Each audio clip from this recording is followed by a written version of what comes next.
Rabbi Rubashkin and I happened to speak together. And he said when he was in prison, he wasn't in some white-collar prison. When you're sentenced to 27 years, most of the people in his prison with him were murderers. And people would come over to him and ask him, this is apparently the question you ask in prison, when did you get here? And when are you leaving? He says, my answer every time was, I never got here. I'm not in prison. And it's not like a hotel that I came and I checked in. They put me here, but I'm not here. When am I leaving? Today. He says, in fact, after he was pardoned, a few weeks afterwards, a few prison guards were having a conversation, and one said to the other, who was the guy that President Trump pardoned? And the other guard said, you remember that prisoner who was always happy? That one. Rabbi Rubashkin shared this story. He says in jail, people get letters. As you can imagine, it feels great to get one, and it feels horrible not to. He says every prisoner would get a letter maybe once or twice a month. He got 10 to 15 a day.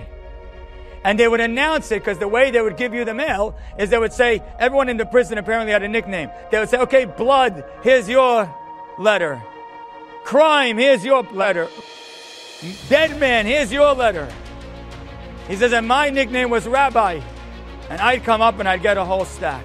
He says, one day some genius in jail with me came over to me with missing 2 teeth.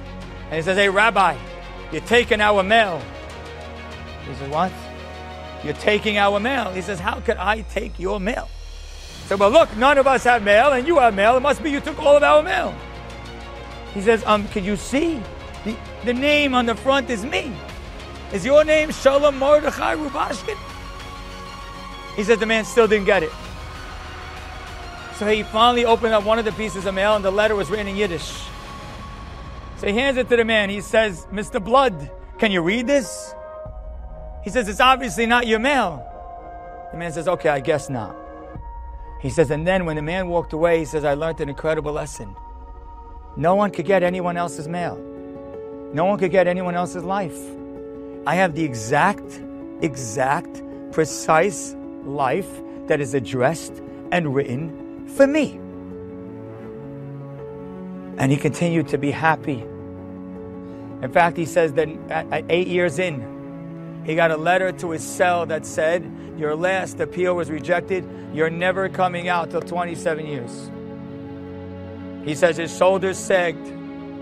And then he looked up to Shamayim. He said, Hashem, these walls, these guards, these judges, these juries, the metal bars, none of them have any power. Only you have power.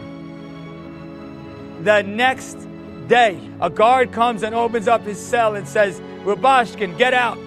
He says, where am I going? He says, you're going home. President Trump just pardoned you. And I went over to him this past Friday and I said, Rabbi, I'm sure it was more fun selling meat than it was being in jail. But you became, during your jail time, you became a role model for Jewish people around the world. There was so much more power in your pain than there was in your meat.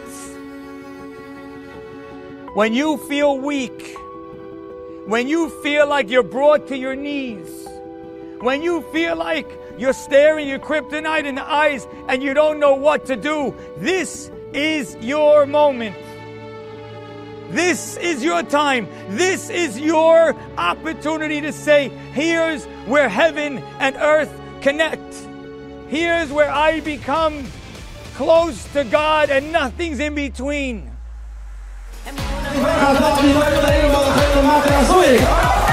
Alles Beis Gimel, Amona, Betochen, der Eberste, Wort des Giola.